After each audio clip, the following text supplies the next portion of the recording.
তো এই হাদিসও সাক্ষ্য দিচ্ছে যে হ্যাঁ সাক্ষ্য দেবে। কিয়ামতের দিনও যখন বান্দা কেটে যাবে, আটকে যাবে, আল্লাহর কাছে ধরা খেয়ে যাবে, তখন এই কোরআন কারীম আপনার সেই বান্দার সাহায্যকারী রূপে আল্লাহর দরবারে গিয়ে সাফায়াত করবে। সুবহানাল্লাহ। কিন্তু আমরা এটা শিখতে চাই না বা চেষ্টা করি না। এরপরে কোরআন সাধারণভাবে দিবারাত সকল সময় পাঠ করা যায়। কোরআন কারীম আপনি এই ফজর সালাতের পর একটা সময় দিলে দেখেন, মনে হলো আমার এই স্কুল, আমি যখন ছোটো বাচ্চা ছিলাম, আমি যখন আমার দাদাকে কয়েক বছর দেখেছি, বেশি দেখি নাই, আমার দাদা আপনার এই ফজর সালাতের পর বাসায় এসে কোরআন তেলাওয়াত করে। এখনো অনেক মুরব্বি করে, কিন্তু এখনো আবার কিছু বাসা আছে আপনার বিভিন্ন ডিশ অ্যান্টেনার এই সিস্টেম বিভিন্ন জিনিস চালু হওয়ার কারণে ফজরের পর্যায়ে টেলিভিশন চালু করা বলে। নাউজুবিল্লাহ।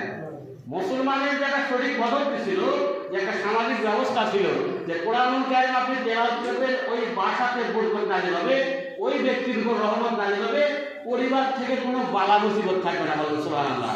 কিন্তু এখন কি হয়েছে, আমরা বিভিন্ন সবসময় গান বাজনা নিয়ে করে থাকি, বিভিন্ন বাদ্যযন্ত্র, মানে এই যে এগুলো ভুলে যাওয়ার কারণে, ইসলামের যে সামাজিক ব্যবস্থা, রীতিনীতি, সংস্কৃতি ভুলে যাওয়ার কারণে আজ আমরা প্রতিনিয়ত বিরত হয়েছি।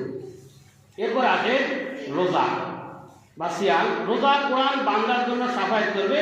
রোজা বলবে বা সিয়াম বলে, হে আমার রব, আমি তোমার এই বান্দাকে দিনের বেলায় খাদ্য পানীয় থেকে বিরত রেখেছিলাম, অতএব তুমি আমার সাফায়াত কবুল করো। বলেন সুবহানাল্লাহ। এখন তো অনেকে আপনি মনে করতেছে যে এটা আযাবের মাস, আযাবের মাস, দিনের বেলা ক্ষুধার্ত লাগে, ক্ষুধার্ত থাকা লাগতেছে, কিভাবে এটা সম্ভব? দেখেন এখানে এটা লিখে দিলাম যে আপনি খাদ্য খাবেন, মানুষের যে খাদ্য খাবারটা খাচ্ছে না, আল্লাহ রাব্বুল আলামিন বলতেছে, আল্লাহ রাসূল মুহাম্মদ সাল্লাল্লাহু আলাইহি ওয়াসাল্লাম বলতেছে যে তোমরা সাহারি খাও, সাহারিতে বরকত রয়েছে। সুবহানাল্লাহ। এবং যারা সাহারি খায় তাদের জন্য আবার ফেরেশতা দোয়া করে আল্লাহ রাব্বুল আলামিনের কাছে। সুবহানাল্লাহ। যারা সাহারি খায়, এই জন্য কেউ যদি রাতে দেখতেও না পায়, তাহলে এক ঢোক পানি হলেও তার খাওয়া উচিত সাহারির জন্য। কেউ যদি রাতে শেষ সময় দেখতে পাইছে, সেজন্য এক ঢোক বা এক গ্লাস পানিতে হলেও তাও সাহারি করে। কারণ যে ব্যক্তি সাহারি খায় তার জন্য দোয়া করে। আর ফেরেশতারা হচ্ছে নিষ্পাপ, আল্লাহ তাদের কোনো পাপ রাখেন নেই বা ওই ধরনের কোনো আপনার পাপ করার শক্তিও তাদেরকে দেন নেই। আল্লাহ রাব্বুল আলামিন যা বলে তাই তারা করে। তো তারা যখন মানুষের জন্য দোয়া করবে, বান্দার জন্য দোয়া করবে, এই দোয়াটা কবুল হতে বাধ্য। বলেন সুবহানাল্লাহ। আল্লাহ সাথে সাথে কবুল করেন। তো এই সাহারি খাবেন আপনি, এই সাহারি খাওয়ার পদ্ধতি হচ্ছে যে একেবারে শেষ সময়, তাই বলে 10 মিনিট আগে। আল্লাহ রাসূল মুহাম্মদ সাল্লাল্লাহু আলাইহি ওয়াসাল্লাম একজন সাহাবীকে জিজ্ঞেস করা হয়েছিল যে আল্লাহ রাসূল মুহাম্মদ সাল্লাল্লাহু আলাইহি ওয়াসাল্লাম সাহারি কখন খাইতেন? তো বলতেছে যে 50 আয়াত তেলাওয়াতের মতো সময়। তো যারা এক্সপার্ট, অত্যন্ত ভালো মানুষ, বা যারা বড় বড় আয়াত তেলাওয়াত করে, কোনো মহাদিসে কেরাম অনেকে রিসার্চ করে বলেছেন যে আধা ঘন্টা, কে বলেছেন 1 ঘন্টা, এরকম আগে থেকে খেয়ে ফেলতেন। কারণ শেষ সময় খাওয়া আল্লাহ রাসূল সাল্লাল্লাহু আলাইহি ওয়াসাল্লামের সুন্নত। আপনি যদি রাত 3টা 3:30 দিকে খান, তাহলে আপনার এই যেমন যদি 6টা 9 বা 10-এ আপনার তাহলে দীর্ঘ সময় হয়ে যাচ্ছে, 1 ঘন্টা আগে খাইছিলেন আপনি মনে করেন। আর এদিকে যদি 4টার দিকে খান বা 4:30 খান, আরও কিছু সময় আপনার এগিয়ে আসবে। এটা হচ্ছে আল্লাহ রাসূলের সুন্নাহ মানা হলো, আপনার অনেক কাজও হলো। এখন চেষ্টা আপনাদের কাছে, আমার দায়িত্ব বলা। এরপরে কোরআনুল কারীম বলছিলাম যে কোরআনুল কারীম আপনি কেন পড়বেন, কোরআনুল কারীম বা কোরআন মাজিদ কেন পড়বেন?